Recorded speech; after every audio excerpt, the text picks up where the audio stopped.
Welcome back to the channel. I'm Alice, and we are continuing The Invisible Man by H.G. Wells.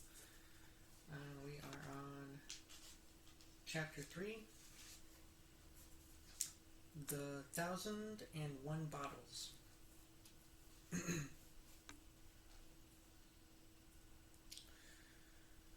So it was that on the 29th day of February, at the beginning of the thaw, this singular person fell out of infinity into Ipping Village. Next day, his luggage arrived through the slush, and very remarkable luggage it was. There were a couple of trunks indeed, such as a rational man might need, but in addition there were a box of books, big fat books, of which some were just in incomprehensible handwriting, and a dozen or more crates, boxes, and cases containing objects packed in a straw, as it seemed to Hall, tugging with a casual curiosity at the straw. Glass bottles. The stranger, muffled in hat, coat, gloves, and wrapper, came out impatiently to meet Fairnside's cart, while Hall was having a word or so of gossip preparatory to helping bring them in. Out he came, not noticing Fairnside's dog, who was sniffing in a dilettante spirit at Hall's legs. "Come along with those boxes," he said. "I've been waiting long enough."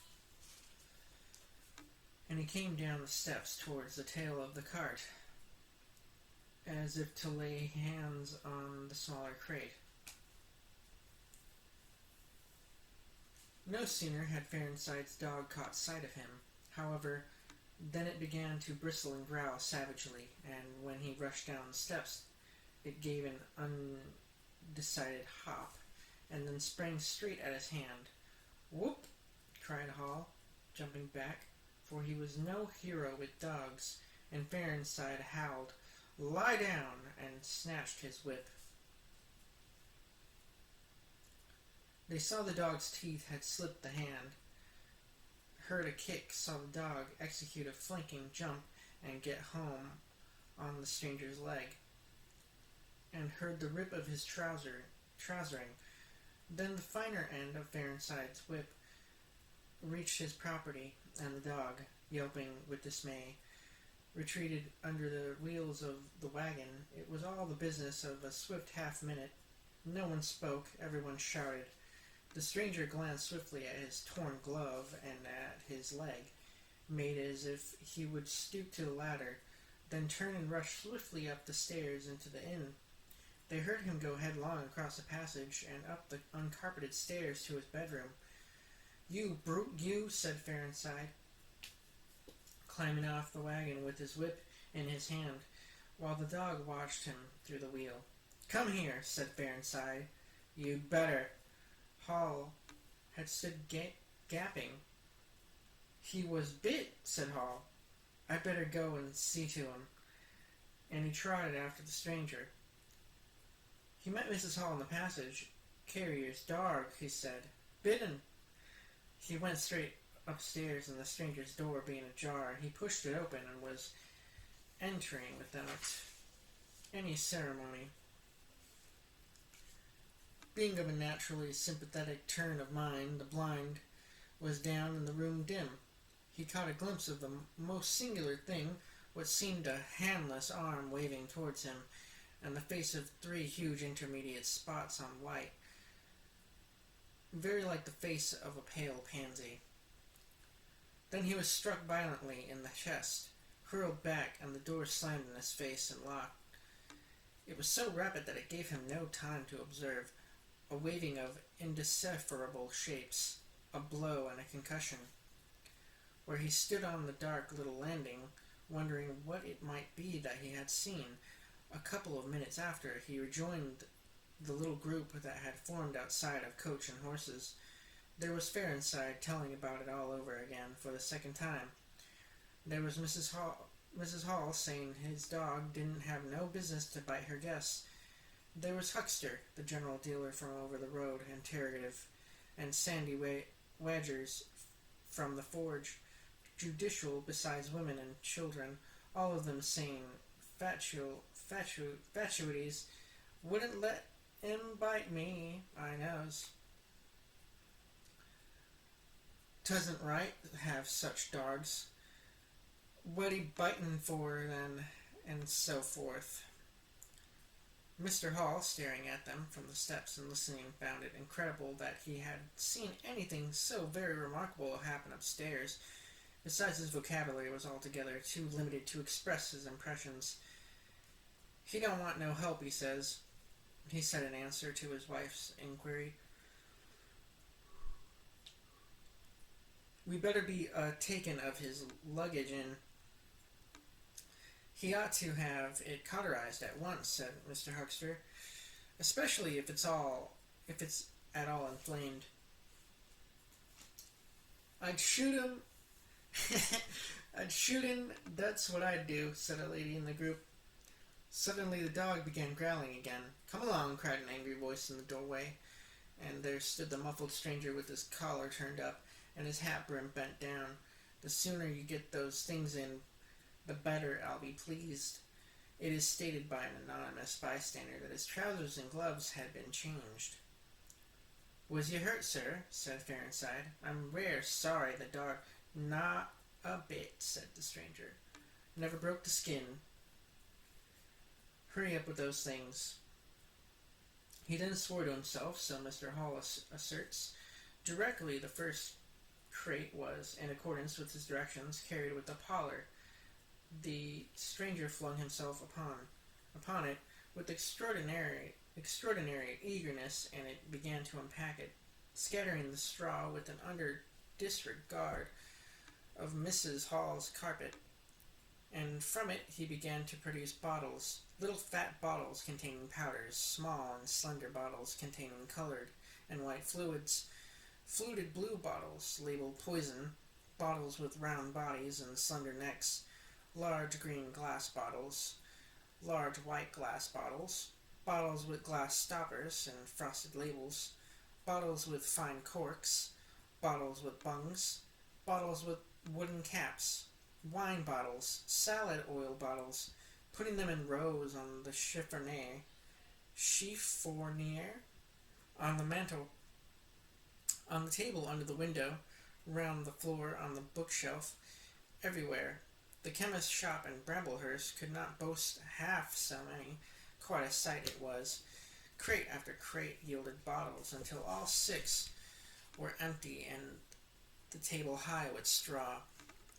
The only things that came out of these crates, besides the bottles, were a number of test tubes and a carefully packed balance. And directly the crates were unpacked, the stranger went to the window and set to work, not troubling in the least about the litter of straw, the fire which had gone out, the box of books outside, nor the trunks and other luggage that had gone upstairs. When Mrs. Hall took his dinner to him, he was already so absorbed in his work, pouring little drops out of the bottles and the test tubes, that he did not hear her until she had swept away the bulk of the straw and put the tray on the table. With some little emphasis, perhaps, seeing the state that the floor was in, then he half turned his head and immediately turned it away again. But she saw he had removed his glasses. They were beside him on the table, and it seemed to her that his eye sockets were extraordinarily hollow. He put on his spectacles again, and then turned and faced her. She was about to complain of the straw on the floor, when he anticipated her. I wish you wouldn't come in without knocking, he said in the tone of abnormal exasperation that seemed so characteristic of him. I knocked, but seemingly... Perhaps you did, but in my investigations, my really very urgent and necessary investigations, the slightest disturbance, the jar of a door, I must ask you. Certainly, sir, you can turn the lock if you like that, at any time. A very good idea, said the stranger. The straw, sir, if I might make so bold as to remark, don't. If the straw makes trouble, put it down in the bill. And he mumbled at her, words suspiciously like curses. He was so odd, standing there, so aggressive and explosive, bottle in one hand and test tube in another, that Mrs. Hall was quite alarmed. But she was a resolute woman, in which case I should like to know, sir, what you consider a shilling.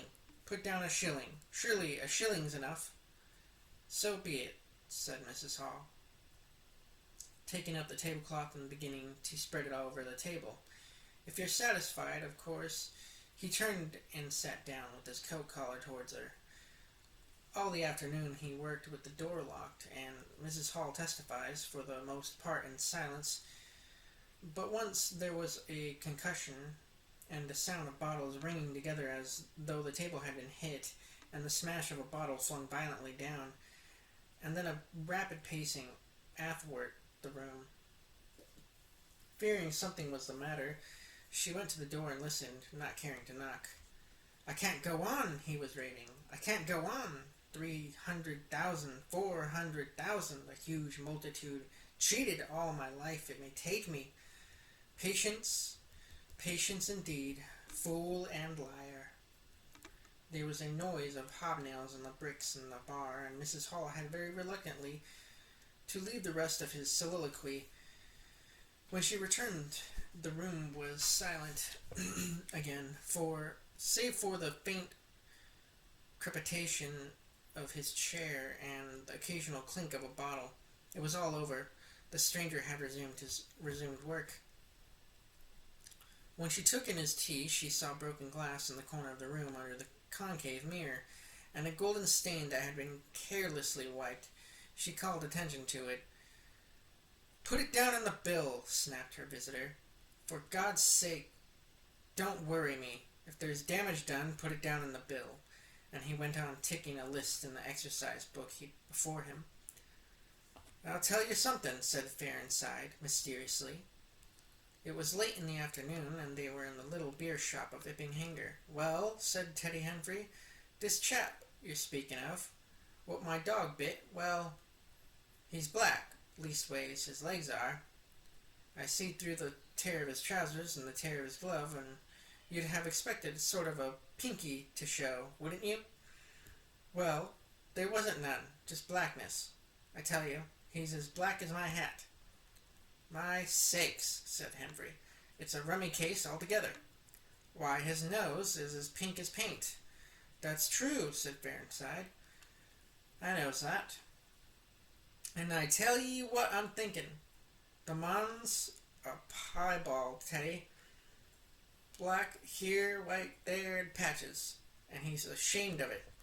He's kind of half-breed, and the colors come off patchy instead of mixing. I've heard of such things before, and it's the common way with horses, as anyone can see. And that ends chapter 3. And thank you guys for watching, and enjoy the rest of your day.